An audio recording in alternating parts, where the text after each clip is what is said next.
This is Governor Bobber. I like good day, doctors. George Allen here. Good day, doctors. Go. You're watching Dr. Politics.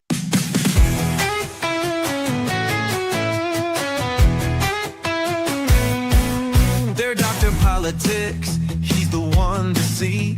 Breaking down the news with sharp analysis. From Congress halls to campaign trails, he tells the truth when all else fails. They're Dr. Politics, Dr. Politics, exposing the spin and the lies and tricks. Dr. Politics, Dr. Politics, he calls it straight, no politics as usual. Love from backroom deals to primetime fights. He sheds some light and sets things right. Debates, elections, policy. He cuts through all the DC sleaze. Oh, Dr. Politics, he's got the facts. Dr. Politics, no holding back. Dr. Politics, go away.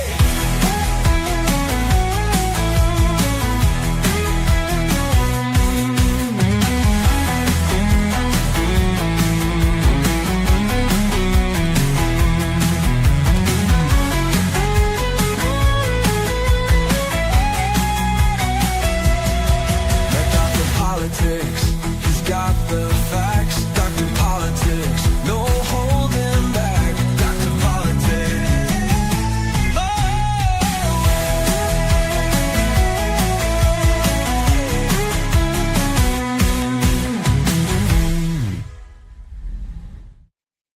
Hey, it is Friday, February 27th, almost the last day of the second year of 2026. And it's going to be 72 degrees tomorrow. Beautiful. Or is that next week? Tomorrow's only going to be in the 60s, I think. Next Saturday's in the 70s. It's next week. Tomorrow, yeah, it's not gonna be that nice. Warm. It's going to be in the 60s. And then Monday we might get some more snow. How crazy is that? More Yeah. snow. So this Monday we might get some more. Mhm. Okay. How much do you know? I don't know. I haven't been watching the weather. Oh, I think it's going to be probably less than, I don't think it's going to be more than, I think it's going to be conversational snow. You know, by the way, Don, they were working on my street today. They were resurfacing a little section, which didn't really need resurfacing. There was no potholes or anything. Early in December, there was a water main break. They fixed that. But I think they covered up the access to the gas line. Well, So they peeled off the stuff. But here's the funniest, there was like about 12 to 15 people there. They paved half of the street. It's not even that much paving. You know, it's like maybe 100, even 100 foot of paving, right? And they get that done around a little after 10, and they just hang around until about 1 o'clock, and they decide to pave the other side. And I'm like, this is typical. And then what's funny is when they're like doing, I guess they're doing something with the mending the old with the new road, right? You have like 12 of them hanging around, just standing while there's one guy that's working on it. Talk about this is like government bureaucracy at its worst. well, I will tell you with potholes, be careful because near me, I hit one last night. It was like a crater. Oh, wow. I heard boom. But my car was okay. But for a second there, I'm thinking, should I pull over, take a look at the damage? I got to my destination and it was fine. But Well, yeah, there are a lot of bad potholes. if you got an SUV, you're probably going to be fine. Yeah, I got a smaller car. It was okay, but I'm just saying, be careful. A lot of potholes. I just happened to miss this one. Usually, I can spot the pothole, and I don't hit it. But in this case, I hit it. So. Waze also tells you where the potholes are many a times. Mm. Well, Well, have you guys heard about this? Mm. Cops are going on to Waze and reporting there's cops when there are no cops there, just to get people to slow down on the roads. oh wow. Huh. Well, there's an interesting play on crowdsourcing. Yeah. I switched my phone. I gotta get Waze again. I switched my phone, and I don't have Waze now, so I guess it's easy to download. Yeah, you didn't just move your old apps from your old phone to the new I one? had a problem. I lost a lot. So Oh, jeez. yeah, Yeah. So you probably lost phone numbers too. No, I had a lot of numbers and stuff written down, so it was okay. Was I it an did. iPhone? Was it Yeah, an iPhone? my other Oh, one you just could basically died. you could have just got it from the cloud. You could have pulled it down from the cloud. The guys at the Apple Store could have done that for you, or wherever you got the Yeah. phone. Well, needless to say, so I have enough stuff saved on it, and then I lost some things, which I guess I'm kind of glad I lost. All the pictures. Certain years weren't good years, so that's fine. I can lose those. I could lose those pictures, and Yeah. But I tell you, it was we had our old NET alum, and we've had really good luck with NET alums on the Direct Line show. We had good. Ethan Gutman's a regular or a China expert. Tom Jipping's our legal guy. He's on there a lot. And we had Scott Wheeler last night. Well, speaking of that, I saw a picture of Tom Jipping last night. It was Ed Meese is still around at 90 something. And at Heritage Foundation, they honored him or something. And it was a picture of Tom Jipping and Heritage people. And I saw Ed Meese. Actually, it wasn't a Heritage thing. It was Mike Pence's group, America. Yes. Yeah. And so I saw Tom Jipping, and boy, Tom Jipping is put on some weight as I. Well, he had lost a lot of weight at one point too. Oh, wow. Okay. Yeah. Tom Jipping was there. And then I saw him in the picture. And you know what else? Today, I watched a podcast. We were mentioned, not us personally, but John Podhoretz on his commentary podcast mentioned NET because he was talking about conservative media or something. And he mentioned how he goes National Empowerment Television that began was a Paul Weiser project. That was the start. Yeah, that's right. National Empowerment Television. That's right, because you had NET, and then Fox later came on. Then Fox, it started. NET was first. Fox was number 2. Yeah, yeah, that's right. And remember, Fox was not this conservative. I mean, they had Catherine Herridge was their big anchor when they started. Yeah, she was there, and Paula Zahn used to be on their morning show. Oh, I didn't realize that. Oh yeah, as was Allison Camerata. I didn't know that. I didn't know Camerata. Yeah. The thing is, if you look at the ratings, I have been told it's not even close anymore. Fox and CNN were kind of close. I've heard that, I don't check the ratings, but I've heard that it's not even close anymore. That CNN's ratings are so bad. Yes, CNN's way off now. I mean, it's been years since CNN was competitive. I think they were competitive when Bernard Shaw was still on CNN. Yeah, I mean, the old Ted Turner days. I mean, there was a point in time when when Fox was first starting out, conservatives were getting there, but Fox needed carriage, and they had to build that up first. So you've got to get the cable systems to pick you up, otherwise you're not going to get anything. Yeah. And CNN headline news, remember that? Yeah, we're everywhere. And that's just CNN too, right? Yeah, I don't even know. Yeah, I don't even know how much of that exists anymore. But CNN definitely, they kind of stood still, thinking that, well, we've been the king of the hill. We were the kind of the inventor, of cable news 24/7, and Fox just passed them by. MSNBC is the only one that has come close to doing any damage to Fox over the years. There's been a few periods. Was that back when Tucker was on MSNBC? No, and Michael Savage. There's just been a few periods. So the way the ratings are, the majority of what people look at for the ratings is this group, this one segment of the population, and the what was it, 29 to 55 or 45 or something like that. Anyway, so there's a group in there that is the meat for advertisers. And so that's what you want to win. If you can show that you're basically, pulling in the viewers in that age range. Yeah, the 18 to 35 demographic.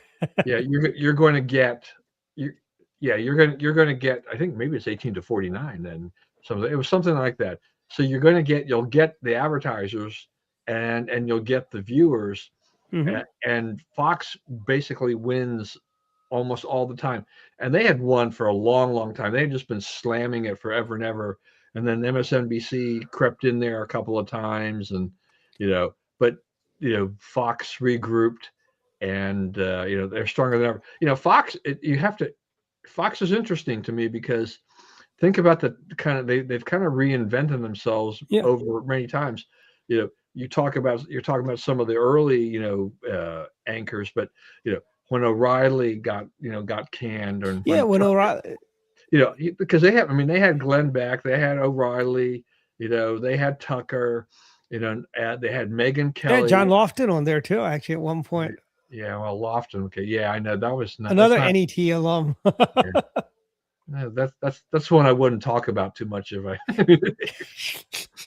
But it's funny because you have these people who were drawing big audiences, either getting fired or leaving the network for whatever reason, contract dispute or whatever, and yet the network not only survived, they thrived. They found other ways of maneuvering to fill the slots, and they've been just fine. But that's CNN hasn't done that. CNN, Yeah. CNN, they tried to put people in different places, and they get a little bit of pop here with one, but in general they fail. MSNBC, Keith Olbermann, for all the things all the idiocy, he was a ratings draw for them for a long time. Rachel Maddow, she was the linchpin of all of that, starting with Maddow, ending with Lawrence O'Donnell. But you want consistency in your ratings. Fox has been it. There hasn't been anything like that. I remember when Hannity and Combs Yes, beat true. Larry King in that 9 o'clock time slot, because Larry King Live was the anchor show on CNN. I got to tell you, you guys may disagree with me, and I know Larry King was sort of a legend, but I think towards the end, I would sometimes watch his show, and I really wasn't all that impressed as a questioner. I didn't think he was. I think he was overrated. He was better on radio. He was much better on radio than he was on television. That makes sense. That makes sense. You used to fill in for him, right, on radio? Hmm. Jim Bohannon. Oh, that's right. Yes, Another I like Jim NET Bohannon. alumni. Yeah. Well, I like Jim Bohannon. I met him at NET. Jim Bohannon. Yeah, he worked at NET. He was part of America. What was that show Dick Dingman did? American Family. Yes, he was part of that show. I did not know that. I didn't know that. I met It was both. Dick, Jim, and BQ. Okay, I didn't know that. All right. Yeah. Yeah. Well, on a handful of times I was actually out late at night. If King was out and Bohannon was in, those are the times I would listen to the Larry King show, because it was Jim Bohannon. Yeah. And Larry, when he was on the radio, he was not. I mean, he would have Republicans on a show, like PJ O'Rourke would be on there. Yeah. Great guy. I wish we had him for a Lincoln Day dinner speaker at some point, but we never did. But he would have Pat Buchanan. I mean, when Pat Buchanan was running for president, he had Pat on all the time. Yeah. Yeah. And who almost built a campaign simply being on Larry King? Ross Perot. Remember, Ross Perot was on there a lot, and that was getting And then you had Ross Perot. Yeah, I think Ross. Okay. I remember in the 92 primaries, Larry King's telling all the Republicans, "Oh, go vote for Pat Buchanan because that'll really bloody up George H.W. Bush." Yeah. Like they had people calling up. They go, "Oh," he goes, "Larry, we're all a bunch of diehard liberals here. Who should we vote for? Clinton or Clinton or Pat Buchanan?" He says, "Vote for Pat Buchanan because that'll mess up Bush more than voting for Clinton." In many ways, I think as I've looked back on this, and of course I backed George H.W. in the general and all, but looking back on this, I think in many ways Ross Perot was kind of like an early version of Trump in sort of the protectionism or sort of the America First sort of stuff. In a way, I think Perot was a lot of the Perot people, to the extent that they're still around, then became Trump people. Yeah, also a lot of the pro people also went on to the Libertarian candidate. Like Pat Choate was over at his VP candidate, the second one, went over to Cato. Okay, yeah, that's right. He was another regular on Paul. He used to be on Direct Line a lot. I had Pat Choate on when I was a producer of one of the programs. I had Pat Choate on. I like Was Pat. that Mitchell's in the morning, or was it Yes, other? yes, it was. It became Mitchell's first, and then it was the morning program. But I thought a Yeah. lot of Pat Choate, a very smart guy, very good debater, very tough guy, smart. So yeah. And there was a lot of good talent out of NET, like Marianne Fogelson. But you know what's interesting? The way media has changed so much. In other Yeah. words, TV, I'm not saying it's dead, but I mean, I don't even really, I get all my news from podcasts and reading. It's all on the internet. I very I rarely. used to get all my news from the Weekly World News, but they don't publish anymore. That's right. I have not seen that anymore. I mean, how am I to know keep up with Bat Boy and what's going on with him? Well, Hey, I'm look, just saying, from my perspective, it just seems to me the only time I watch the TV is just clips from the TV on the internet. Hmm. I mean, maybe I'm wrong. I don't know what the ratings are like, but I just think that network news is probably mostly dead. That's been dying for a while, and Mhm. even cable news, with a Mhm. few exceptions, I think is also going away. And now Hey, we're what do you just guys? turning. Speaking of all this, right? What do you guys think of this lawsuit against Meta and social media being addicting and so on? I am of the mindset, call me crazy, but they're saying the same. They said the same thing about rock music. They said Yeah, the same thing about violent television shows. yeah, And what did we learn? Kids were more likely to be violent if they watched Bugs Bunny and Roadrunner yeah, than they were if they watched GI Joe, Transformers, or Rambo. yeah. You know, it's like why does the government need to do what parents should be doing? I mean, Don, you grew up in the age of television. Dave, you did. Did Yeah. your parents ever tell you to turn the TV off and go outside or read a book? Occasionally, yeah, but I watch a lot of TV. I watch too much. Because I have TV was the watched way too babysitter. much television in my life, but yeah, I mean, I'm with you, Dave. I mean, just you know, I, I used to watch a lot of Fox News and the other programs. I Yeah, haven't, we cut our cable years ago. I haven't done that. My yeah, wife gets, my wife actually gets most of her news by just YouTube, yeah. Hey because Don, if you get Pluto TV, you can get Fox and all the local channels for free. yeah, she just will watch, the certain clips from Fox or whatever, and things Mhm. like that, and Yeah, and she's fine with that. But reading, yeah, like we both read the Wall Street Journal, right?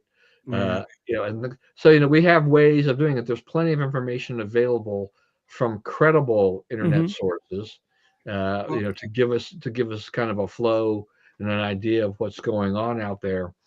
I don't I don't really need that. I mean, I listen to podcasts and yeah. I have a bunch of different, kind of news sites that I go and I look at, and that's pretty much it. The Yeah, one, as far as television, I mean, these industries in some ways are kind of dying, but they're still making plenty of money, you know. yeah. Yep, Yeah.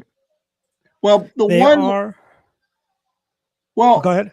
I'll let you speak in just one second in terms of, and I'm interested in that, how they're still making money. But the one thing that I'm kind of a Luddite about is I still get the paper copy of the National Review.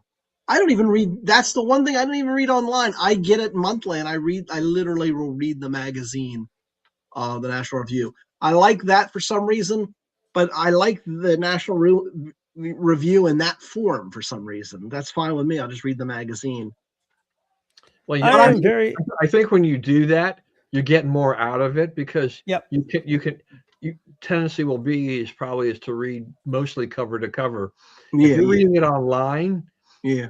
it's much more difficult. You will then kind of you'll read this article, that article, and the websites are designed, to kind of set up saying, here's our most popular articles or things that we want you to read and know about. And Yeah. And then chances that you will dig behind that, not very big. I mean, and with the Wall Street Journal, I mean, you can read it the way it's presented online, or if you really want to get a full view, then you look for and you switch to the printed version of it, on the electronic, and that way it basically is replicating the print version in electronic form.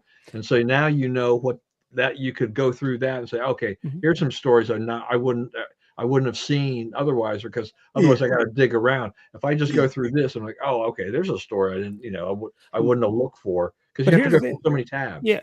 And a lot of these papers online, there's a button you can also listen to the article, read it to you. Yeah. Right. That's a new. You know. That's a thing that's been developed too. Yeah. Listen to the article. I'm actually working at the bugs with our former producer Bats on doing that for our club site, because we've been doing a lot of. If you go to the MCGOP Club website, we have like 6 to 7 new articles every single day, which is phenomenal. I think it is great. I mean, we've got articles on everything under the sun.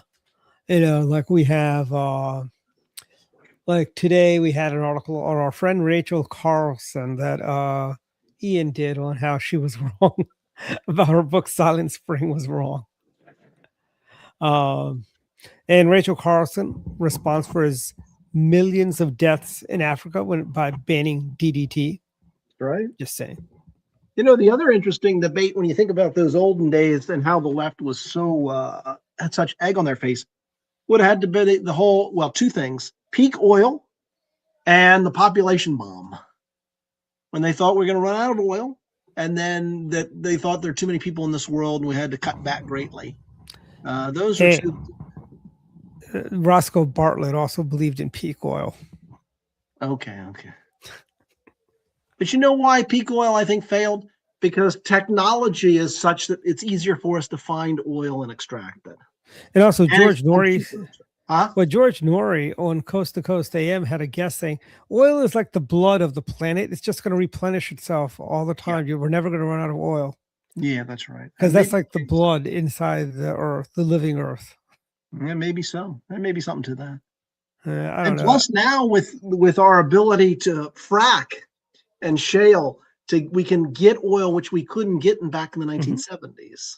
Well, here's something that people seem to forget. Germany had zero oil within its borders. Yeah. But yet it conquered pretty much all of Europe. Yeah. It didn't even have access to oil fields until they went into the Sudetenlands. Actually, after that, they had access to oil at that point. But they used metallurgy, which is a very dirty process, but they used that to conquer Europe. Yeah. I also point to Japan. Look at Japan's rise. They have very little in terms of natural resources, and yet they became a world power. Yeah.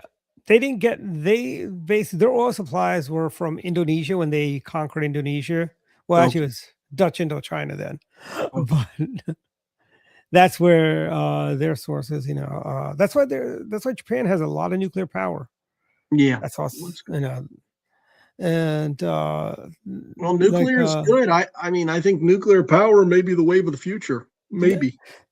I mean, Japanese, the film industry always talked about, if you watch any of those old kaiju movies from the 70s or late 60s, they would always show Japan as being very smoggy and dirty, because that was the era when Japan was industrializing, Yeah.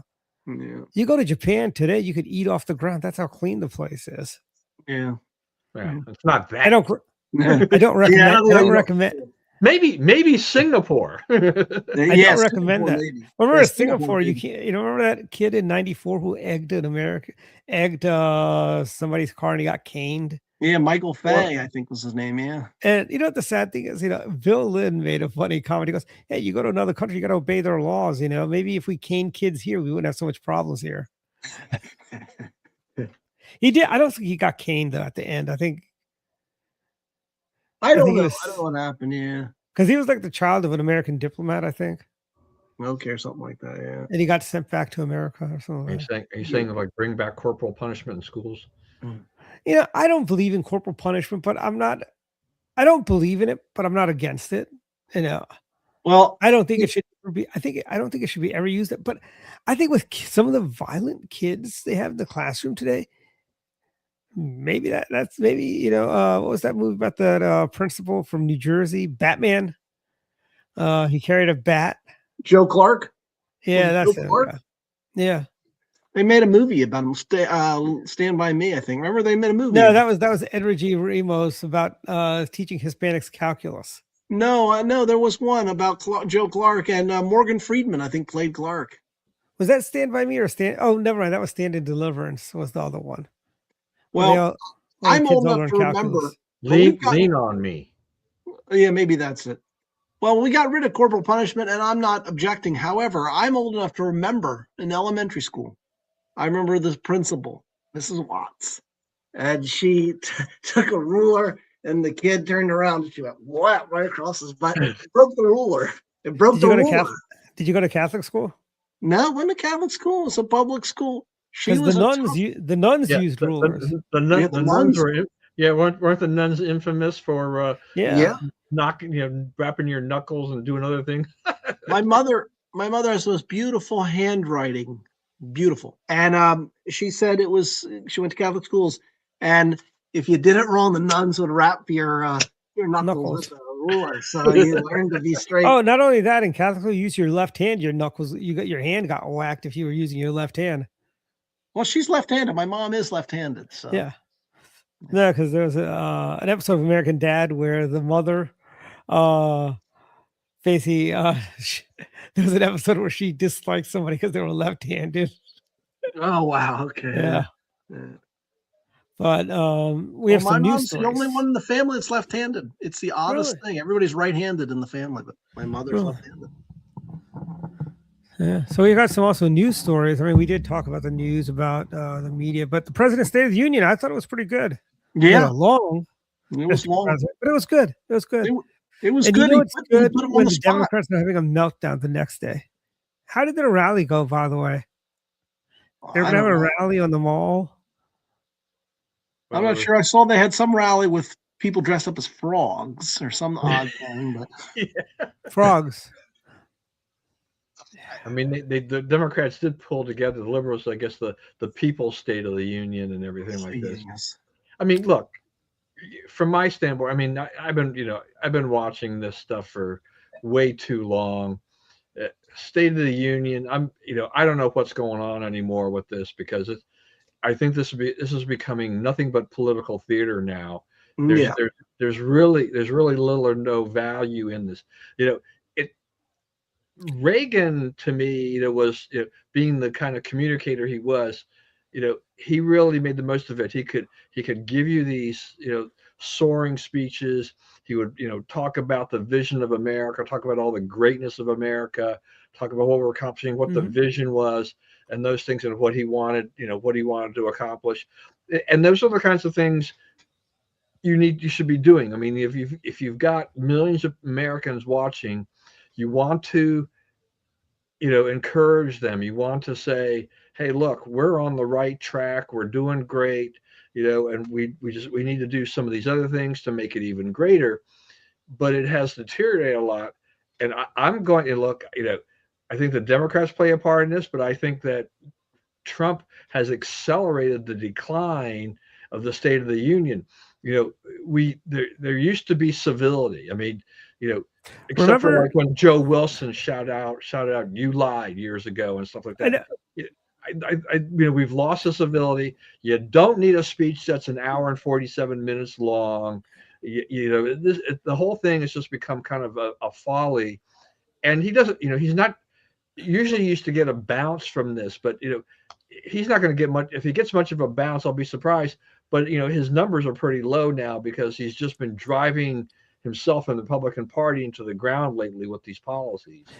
And if you remember back to the 1995 State of the Union with the Republican class of 94 coming in there, Newt Gingrich had a talk with the caucus about etiquette and behavior. He said, you will not shout out at the president or anything like that. You won't, we're not going to, it's not, this is an event, pomp and circumstance. You don't, I think what his comments were, you don't have to applaud, but you can't boo him, and that all I think changed. I think it was Barack Obama who started it by wagging his finger at the justices of the Supreme Court who had to just sit there. I think civility ended under Barack Obama, frankly. All those Yeah. members of Congress need to read George Washington's Rules of Civility. They need to be everybody. Those guys, all of them, Republican, Democrat, they need to be re-educated here because we have lost our way, which is Yes. unfortunate. And I'm sitting around here thinking like, great, I've got to go through 2 more years of the State of the Unions with Trump. It's like this is the way this one turned out. Even though he had a few decent things to say, it's just the pattern is just going in the wrong direction. Do you And think? he didn't. And what did he say of any real substance? Not a lot. I mean, he pulled back on blatantly criticizing the Supreme Court, but he kind of took a shot at them a little bit. But he didn't introduce. There was nothing like new, bold vision kind of thing out of there. I mean, $1,000, retirement. I wish he program. would have talked more about the Artemis project, America's return to the moon. That would have been more of an aspirational thing, and then we're gonna go to Mars and then beyond the stars. That would have been a really good speech because we're on the cusps of going back to the moon for the first time in over 50 years, probably. Yeah, actually, when was the last time we went to the moon? 72? Yeah. 69. Oh, yeah, that's right. Yeah. 52. Yeah, I mean, I think that's fine. I'm not the big 72. space exploration guy, but I think that's fine because we have definitely spent a lot of money, and we see a lot of things going on there because of Money well spent. Elon Musk and Jeff Bezos and all these guys getting into the whole business. And I think, hey, look, I think that's the way to go too. Is that let private enterprise. In on this because I think they can send those rockets and the ships up much more efficient. I mean, that's how Zephyr Cochrane invented warp drive in Star Trek First Contact. He was just looking for a way to build a ship so he could do like some space things, and lo and behold, he made First Contact, and he's like one of the pioneers of warp drive on the planet back then, or in the future, however you want to look at it. But I mean, space exploration, also, I wish he would have said something about, kind of said, hey, look, we are going to, he kind of would, if he would have talked a little bit more about other things like remember President Bush when he talked about at the State of the Union about he's going to fix Social Security, how we're going to have private accounts and savings accounts to replace those. We got nothing like that, Yeah, but I mean, that would be par for the course. I mean, that I'm okay with from any president because they will always make, proposals and promises or efforts about things that they think ought to be done, for which a lot of them don't stand a chance, of getting passed, especially when you don't control Congress. If you're on the opposite side, it's not going to happen. Trump's got this window that may or may not stay here. I mean, by this time next year, we could have a Democrat Congress. I don't know. That's going to be a scary prospect. I tell you, the Democrats are going to. I get worried because we have such a thin majority, and I don't think that the policies that we have put in place lately, from a PR standpoint, and optics really play a big part of this. There's a lot of negative things going on there, and the administration is not doing a good job of communicating effectively how these policies are really good for America. And this is a Republican problem that has been around for decades. Of we've had this problem since effectively Nixon. messaging on these types of things. The liberals reshape that message and then put into everybody's mind, oh, this is it. I mean, how many people do we know that are good people but have turned into anti-ICE and anti-Trump because of what the media has said, not because of what's really going on there? The truth of what's happening in America is largely ignored. There's a narrative that is issued by the liberal media, the progressives, and that's what we hear. And I tell you, this lack of civility is spilling into Annapolis. I don't know if you saw last week, Don, our old friend, Councilman David Marks, who we've known before he was Councilman David Marks, the Freedom Caucus guys, Robin Grammer just took to him. It's like, he should be primary. Do I agree with Dave 100%? No, I probably agree with Dave maybe 60%, maybe about 60% of the time, maybe 70, but 60 is a safe number. But Dave he's got a blue district that he's a councilman in Baltimore County. He holds that district because if Dave is not the candidate running in that district, we're going to have a Democrat representing that council's manic district in Baltimore County. Robin Grammer does no service for the Republican Party by saying how leadership. He also went after leadership like Jesse Pippy in the House. We don't have enough Republicans in the Maryland State House of Delegates to be going after our own. Frankly, this is not Washington, and even in Washington, we don't have that many Republicans to go after our own there either.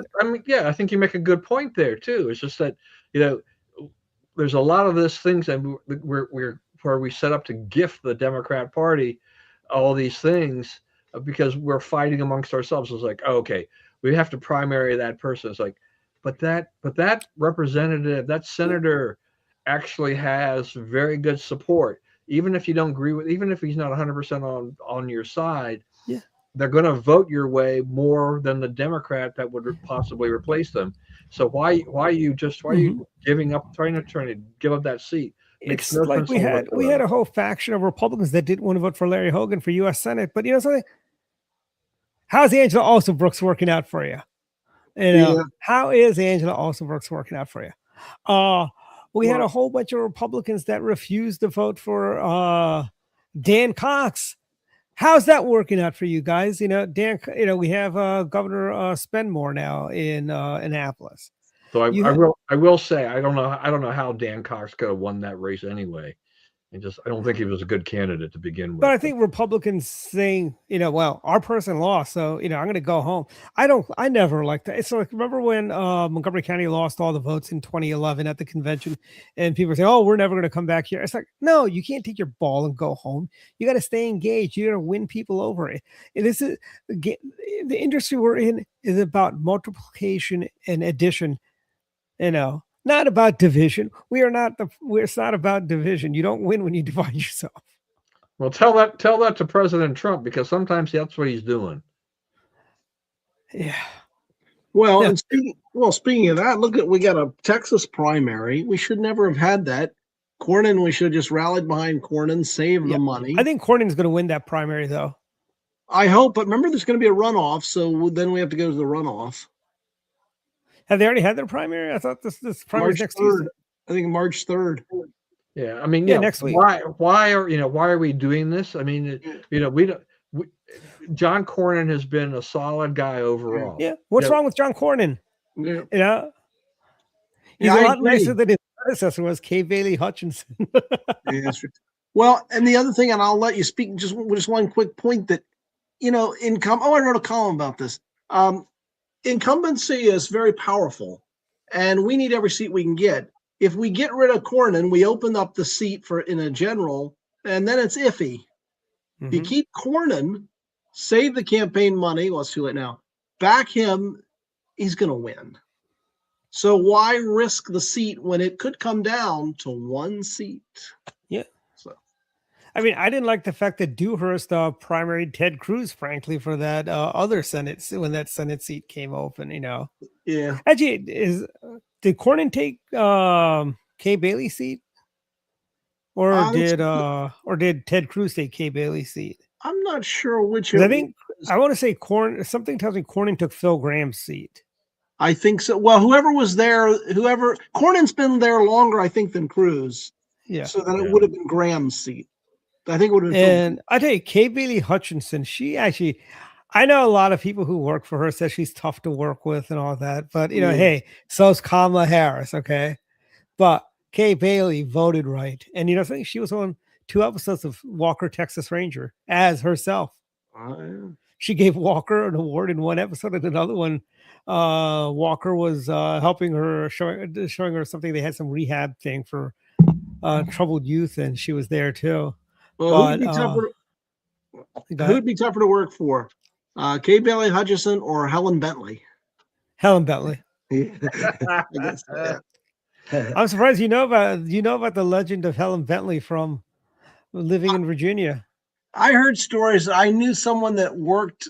I don't know if she worked for her or she worked on the hill and knew Bentley, but I heard some stories. Yeah, I heard some stories.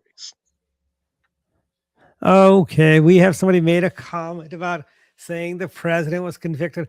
It was a misdemeanor that politically appointed DA in New York, yeah, Yeah, I know. That's a decided to turn a misdemeanor into a felony. So Yeah, and even still legally very questionable. yes, yeah. That's to me those kind of comments. That's just a troll. People yeah, it trolling is. stuff. It is. Shouldn't they be I watching ignore those people. Rachel Madcow on MS Now right now? Please.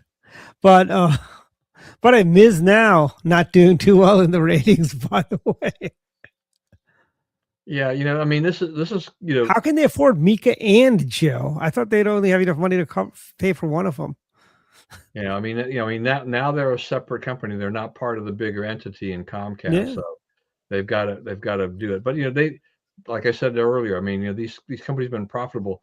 I mean, CNN, the CNN staff, they're fretting because of the bidding war for Warner Brothers, and Discovery is over now, and Paramount's going to take it over and buy them. And that's David Ellison, who has shown a lot of proclivity to saying that we're changing the nature of what we own. We already saw that with Barry Weiss at CBS, which is just shaking CBS up tremendously. What do you think of this new guy, Tony, whatever his name is, the new anchor for? Yeah, I guess he's okay. I mean, he's not as bad as Rather. No. I mean, I think it's fine. I mean, he was the one that had made some comments, before under the old regime that got him into trouble because he wasn't he didn't toe the liberal line. Yeah. So I think that's why he wound up there in the anchor chair in the end. But change is fine with me at these networks. I mean, look, CNN is not doing very well, from a rating standpoint. So how much would it hurt, if the Wolf Blitzers of the world left the network? I don't know that would make that much of a difference anymore. What would your dad think of the new CBS, the Post? I think he'd just be surprised at how much the media has changed. I mean, Dave was talking about, I mean, we're in a different era. We're a completely different era now of how we consume news. And it's online. There's very little of print news that's being read anymore. Podcasts. TikTok is huge, right? I mean, with a younger set, TikTok is a big way for people to get news, and which is fine. But the thing is that it has led to kind of a wild west because you have to actually try to figure out what's the truth and where the truth really lies in all of this stuff, because anybody can basically get behind a microphone and a camera like us and say things, and we could lie through our teeth and some people would probably believe us.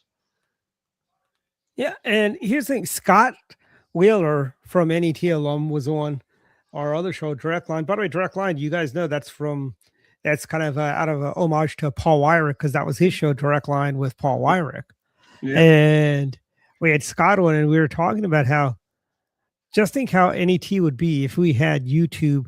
We could have gotten into so many more homes if we were able to be on YouTube like we can today and do these shows. And it would have been done at a fraction of a cost too. Yeah. And, nowadays, a phone camera is like professional quality. Yeah. I do a podcast with my friend Phil Hamilton. Do you know he does the entire podcast with his phone? Yeah. I mean, Kathy Shalaga ran for U.S. Senate. She shot an entire commercial on an iPhone 6, because that was back when the iPhone 6 was. I mean, that's crazy. Yeah, I mean, you can use a phone now to shoot and edit. Commercials, videos, whatever you want. Yeah. It's amazing what you can do with the technology. Yeah. In the old days, remember how reporters had had to carry they carried around all kinds of equipment, to record people for Yep. audio interviews. Hold up Yeah. your phone, press record, hold up your phone. Yeah. And now you've captured it that way, and a lot of times you can get it transcribed that way by using an app. Oh, yeah, and I tell you, and also look at this. You've got other look at you can basically reach out and get into people like you have folks like do their basically citizen journalism. You've got like Nick Shirley. You got this kid Nate Sanson, I think his name. He's in New York. Nate Sanson. There's a number of these young YouTubers. There's a guy. I have no idea what his name, but his podcast, Just Think Before You Sleep, he does long documentary style videos on cultural issues. He talks about all of the fanboy influenced travelers who love China so much, and they don't understand that you're not really that free in China. China is not some utopia. Have you guys forgotten about Tiananmen Square? Tiananmen Square did not work out well for the people fighting for freedom and independence. Yeah. But I mean, the industry is really changing. I mean, we're on the cutting edge. We're pioneers of this whole thing. Who knows how long we'll keep going? We've been doing it for over 5 years now. But here's something else also interesting. The filing deadline ended Tuesday for state house candidates. Did you know Montgomery County only has 3, but half that delegate district is in Howard County? We only have like 4 precincts in Montgomery County for that area. They have more people running for central committee than they do running for any office.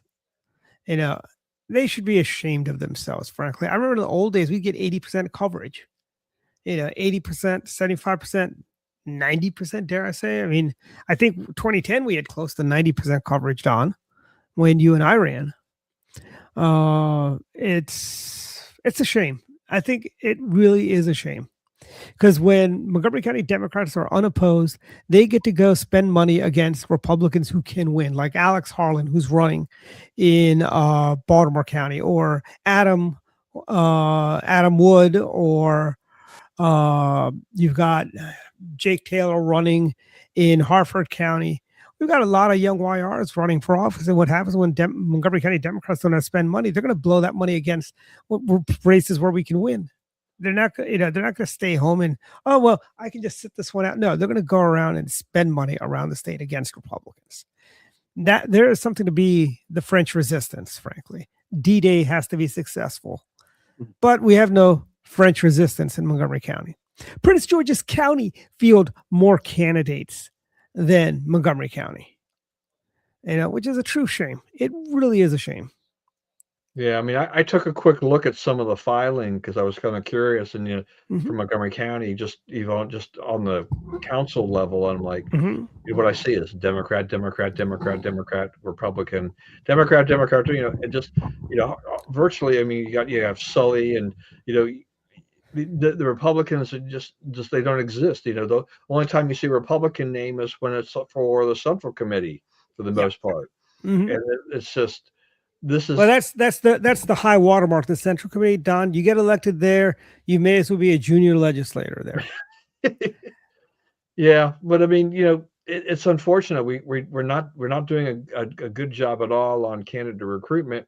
Yeah, and then when you do lose, you're kind of like, I don't know, was it worth running again? Because you find that you don't have anywhere near the support that you need. Also for candidates, I think the county party does nothing for you, frankly. Right. I've never needed the county party when I've run for office. I've just did my own thing because, I've got years of experience of running and getting other people elected, right? But for the first time candidate, there is a lot of hand holding that needs to be done for first time candidates. You need to guide them along. And I mean, we've got candidates running for delegate, there's what they'll probably do is they'll go around. I mean, nothing against going to Women's Federation events. That's wonderful. Go to Women's Federation's events. They're great people, good events to go to. But You're not going to ever win an election by just staying in your own echo chamber. You need to go where the Democrat. You need to go. You need to make the Democrats feel uncomfortable. Show up at a PTA meeting. Show up at these forums. I know they advise a lot of them. Oh, don't bother going to the forums. Don't bother filling out any of the questionnaires they sent you. No, you got to fill out the questionnaires. You can't just roll over and just cede ground to the Democrats. Right. And then fundraising is another issue, because I was looking at CD6, and most of the money in Robin's campaign is his money. He lent his campaign money, and Chris has got some money, but not much, compared to where, the incumbent. April and David Trone. Yeah. I mean, that on the Democrat side, I think that's going to be interesting, because you've got two people with money, fighting each other for that, and as David said, I mean, the incumbent power and the incumbency is real and there. I'm not sure how Trone gets that seat, wins that election, that primary, but you never know. I don't know how the Democrats feel about either one of those two. Well, let's hope they blow a lot of money. Yeah, I mean, that's the thing. Blow a lot of money is the best thing in the world, and but see, they both have money that even if they blow a lot of money, they still have plenty of money for the general election. It's like it's kind of like when people run against Mitt Romney in 2012. It's like, Mitt Romney, sure, you can have a fundraiser and raise $1 million. Mitt Romney can go down to the bank and pull out a check for $2 million. Yeah. So if our friend, I mean, we both like Robin and Chris. Yeah. But if either one of them, whichever one of them, winds up winning the Republican nomination, they're going to need some serious money. I think Republicans need to donate to their campaigns. Chris's campaign, he's got some great events coming up, because Chris is going to need the money in the general. Frankly, he's going to need to get up on television. He's going to need to have palm cards, and District 6 is a very large district. He's going to, and it's honestly winnable. I mean, it is. And District 6, I know a lot of people complain, oh, it comes into Montgomery County, so it's not. No, it is winnable. It's not, stop having that defeatist mentality. Stop saying, oh, we're not going to win, so why would we bother doing it? As somebody on the committee, I was told, said, well, we never win anything, so why are we going to bother fielding candidates? We're just going to concentrate on a referendum. Got news for you. Your referendum is not going to do too well either, frankly.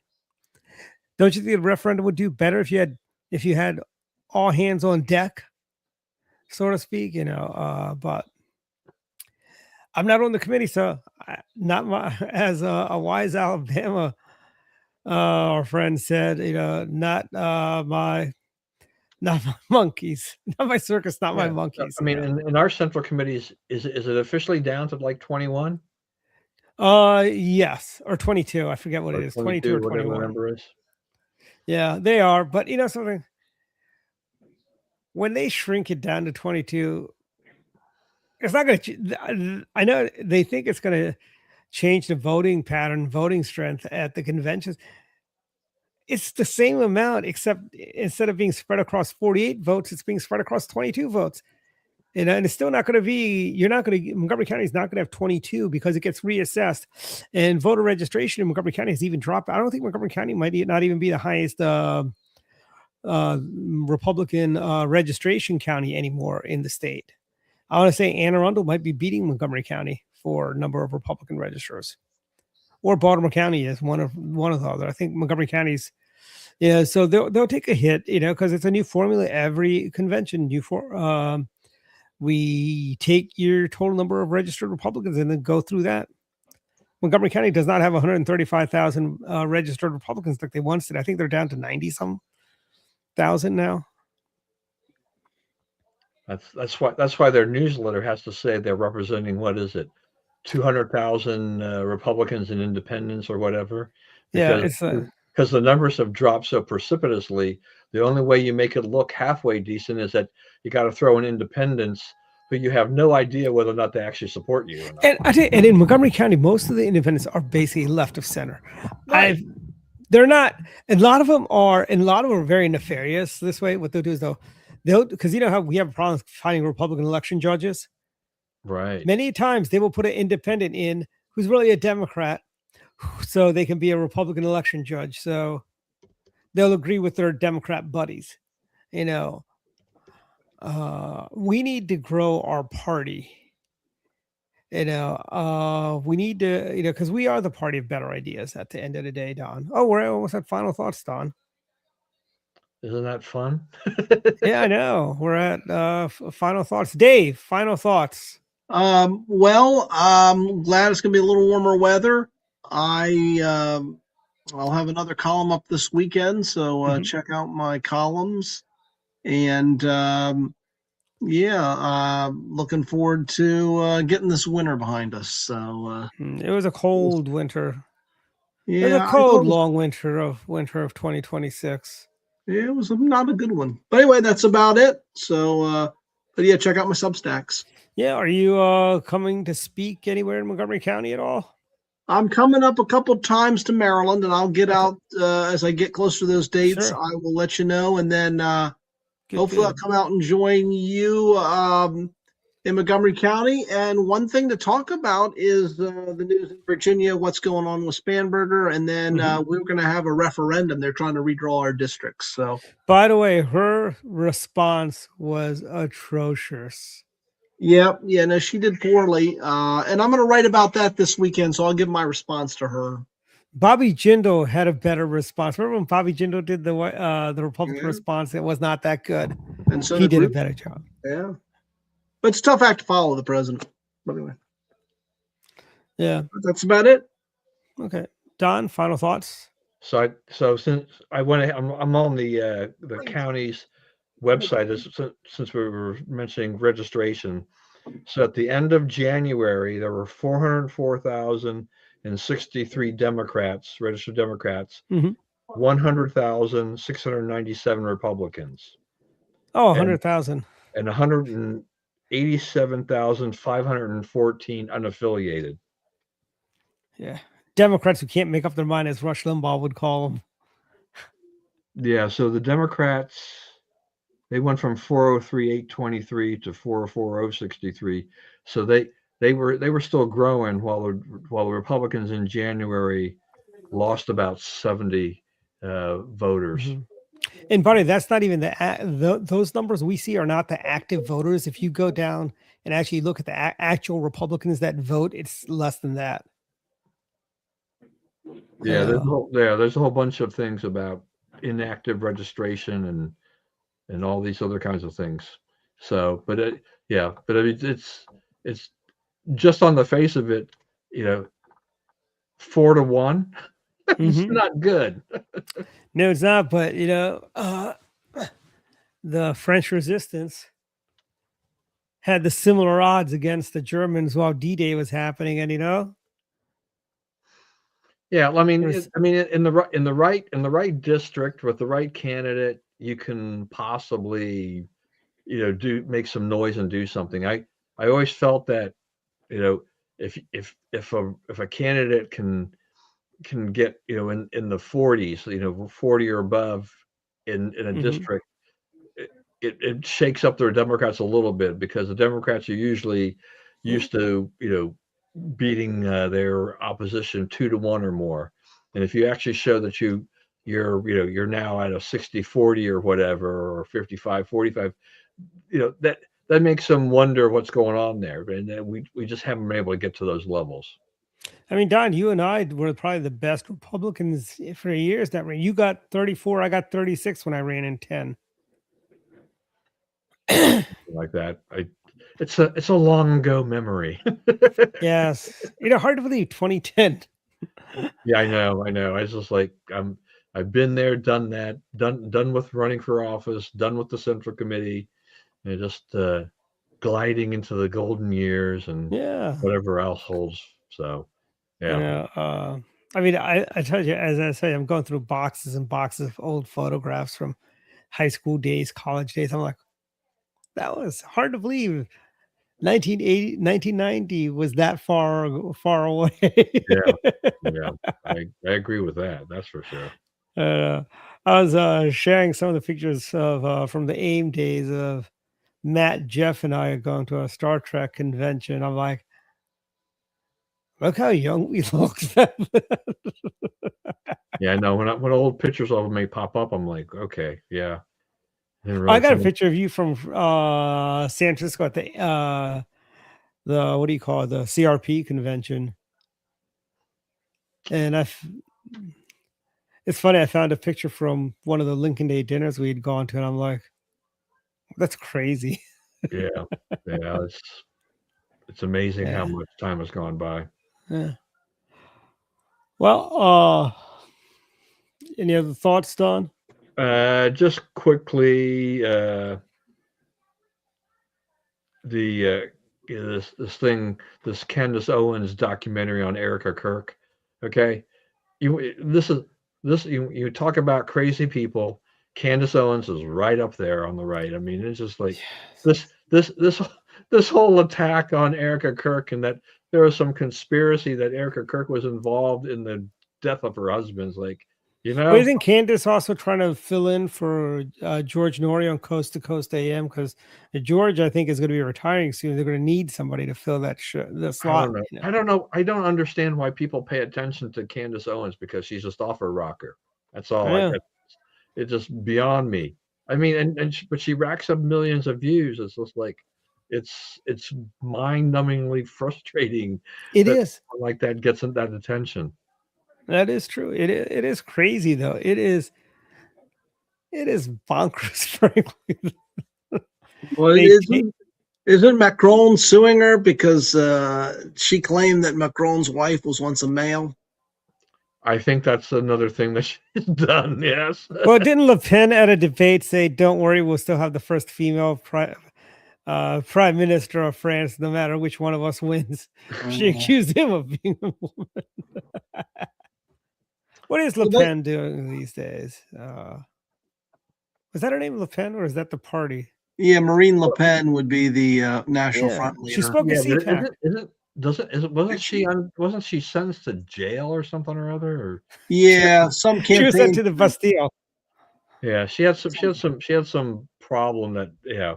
So I'm not quite sure she's going to be a candidate yet. I think that's part of the issue for that whole thing. But yeah, I don't know. The days of Charles de Gaulle when he ran France. European politics, any of these countries with the parliamentary system just gets to be really interesting, because it's just you never know where. Yeah, but look, Italy has had a stable government for over a year now. Yeah, that's something to celebrate. Well, and think about Italy. Yeah, you're right. I mean, Italy is like the most stable, and that's the weird thing. They were the craziest of all. The empire. I think Labor's government's going to fall. I think it's just a matter of a couple of months before they fall, because we already had the chief of staff of the prime minister resigned out of protest for the Epstein file stuff, because evidently, I think the PM is in the Epstein files. Yeah, I don't know if it's going to go as far as falling. I mean, I think they have kind of iron grip on Parliament. But if there's going to be a by-election, they could start losing their strength, which could lead to an eventual early election. But Starmer's going to hold that together as long as he can. But I think he's found that it's much tougher to govern than he thought it was going to be. If the royal formerly known as Prince Andrew, if he starts talking and he implicates the prime minister, and I always thought the royals were pro-labor. They were they were all in bed with the Labor Party. I'm not surprised. By the way, I bet the Labor Party is missing Tony Blair. They wish they had a leader like Tony Blair again. I don't know. They're so wacky left that maybe they wouldn't like Blair. He was like a Clinton type, I guess. Yeah. I mean that's the thing. I mean, they've gone so far left, it's ridiculous. But the Tories just kind of they just blew it and opened up this opportunity, and they got killed in the last election. Can they come back? Yeah, I mean, people thought they were going to be long dead, but the way things are going for the Labor Party now, I think they have a shot at making. Tory needs a man like John Major again. a lot of the problems come back to David Cameron. Yeah. David Cameron tried to govern as the compassionate conservative type, the new conservative type, and well, then they had Boris Johnson, and Boris Johnson had his own problems. So. You know, Theresa May called a snap election because she thought she had control and lost ground. It's like Yeah, they've shot themselves in the foot so many times. And Liz Truss, they didn't get. Couldn't really do anything. Yeah, Liz Truss. How long did she last? No, I gave her like 30 days. Yeah, it's kind of. Yeah, it's weird. Yeah, it's kind of like it's kind of like our American president who died of pneumonia or something like that in 30. He was dead in 30 days. So Harrison, right? Yeah. So, William Henry Harrison. William Henry Harrison. Yeah. All right. Yeah, by the way, yeah. Go ahead. Just go to the last couple of things, just Maryland related. So I see that the legislature is debating a $25 minimum wage and getting rid of the tipped wage. This is wacko. Okay, it's like I know. Service is bad enough without. You know, I thought Virginia was going to get crazy. Maryland is getting even crazier. You know. But it looks like redistricting is dead on arrival. Yeah, they're saying that the deadline is passed. Like, what are they going to do? Redistrict now? Because what happens if you file? I think the governor doesn't think it's dead, but I think the state house, the delegates. The governor also thinks that toxic spill is already at 90% clean. You know. Yeah, well, that whole thing is definitely a big mess. He lives in La La Land. I should ask Chris if his dad can, because his dad lives down that way in the Palisades area. I wonder if he can smell that stuff there. Depends on which way the wind blows, I guess. Yeah, that is true. That is true. All right. My last thing, I just wanted to congratulate the USA men's and women's hockey teams for winning gold in the Winter Olympics, beating Canada. Both teams beat Canada, and both teams went into overtime. So, if the Canadians actually decided to be part of our country, they'd be able to share in this glory too. Yeah. But I mean, it's just amazing. I mean, it's the first gold medal for the men's team since the miracle 46 years, 1980. So that is just phenomenal. So congratulations. But that was done with amateurs. Amateurs, that's right. Yeah, you remember. But is it crazy how the Democrats are all going apoplectic about this whole thing? They're all mad about it. They were mad that the hockey team was invited to the State of the Union. Yeah. Although for 1 hour and 47 minutes, maybe they're. That's why I say it's very political theater. You're trying to win some brownie points. Go and invite some of America's latest heroes, the USA hockey team. Yeah. There's a Democrat would have done the same exact thing. Oh yeah. It's funny how when the women won the soccer cup years ago when Bill Clinton was president in '99, I remember they said he was celebrating the women's locker room. I'm like, yeah, that's not something you want. You're Bill. All right. Well, I'm done. Back to you for the finish. Yeah. Okay. Final thoughts. A couple things real quick. The hobby store over in Rockville is closing its doors tomorrow. No, it's not. Yeah, tomorrow's the last day. I actually got some really good deals on presidential Lionel boxcars. I got a Calvin Coolidge, a Jerry Ford, and Warren Harding boxcars. And I got 2 other boxcars because I saw them. I go, I'm going to get these. It was advertising the 1982 World's Fair in Tennessee. I saw that. I'm like, I got to get this. This is just something cool to have. that was in Knoxville, I think. Yeah, Knoxville. The Simpsons. I visited what was left of that years ago when I was down there for a convention. So it was like The Simpsons also had an episode where they went there years after. They turned that big globe into a wig shop. When Bart was going to the grammar rodeo. Well, just as an aside, I mean, like with a lot of these World Fair sites that and expo sites, is part of the problem is, and I think it's happened with the Olympics too. It's just that cities they build these facilities for these events, and then the event is over, and then they're like, now what do we do with it? Because I know when I visited the Knoxville World Fair site, and this was a number of years ago, I'm like, this looks like what I've seen before. Just they don't know what to do with it. It's just kind of this concrete monument here, or just that and the other, just completely unused. Look at Olympic Park in Atlanta. I mean, Atlanta's the same way, and traffic really got bad after the Olympics there. Yeah. And also, last thing is the Indiana Bears. Yeah, well, that's not going to happen. I would love to see that. Chicago's not going to let them go. Well, they'll probably just keep the name Chicago Bears. They'll just play in Indiana across the way, I assume. No, they'll probably go. I want them to go all the way to Indianapolis or Bloomington or Fort Wayne. They could be the Fort Wayne Bears. Well, you got to call them something. I mean, you already have the Indianapolis Colts, okay? So yeah, that's how you move into Fort Wayne. I think they'll still be the Chicago Bears. They'll just play in Indiana, I thought. Yeah, that's probably right. But I mean, it's just I think the Bears not playing in Chicago, not going through that whole thing, just seems to be like, okay, the Chicago Bears in Chicago are one of the, even when they played lousy, they're still one of the NFL's iconic teams. Yeah, and, I mean, it's like if the New York Jets and Giants played in New Jersey. Oh, that happened. I think it happened. It did. No, actually, it's more like if the Pittsburgh Steelers decided, we're leaving Pittsburgh. We're going to, I don't know, what's the state near them? We're going to go to Ohio. We're going to be the Ohio Steelers. Well, that would be a difference. If you change the name, that would be different. It seems to me if they're still the Chicago Bears, they just don't play in Chicago. I think that's okay. I mean, that's happened before in other.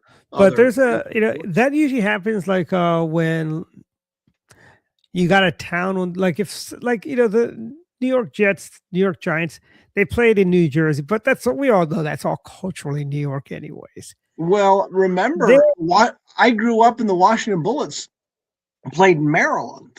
They played in what do you call it? The drug infested place. Cap and Center. The Redskins, the Washington Redskins, now Commanders, they play in Maryland. Yeah, they're going back to DC to play Donald Trump Stadium though. Yeah. But that's all I've got. If you're interested in filing for office, you still can get an appointment from your central committee and get on the ballot. So just saying, if you have the passion, run right out and do that. you have until Monday, Well, we need good candidates. We do. So, anyways, good night, everyone. See you all. See ya. See ya. Thank you. See ya.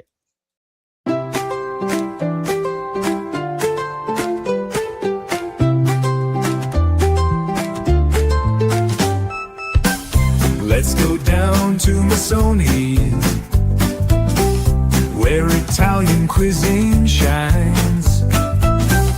Let's go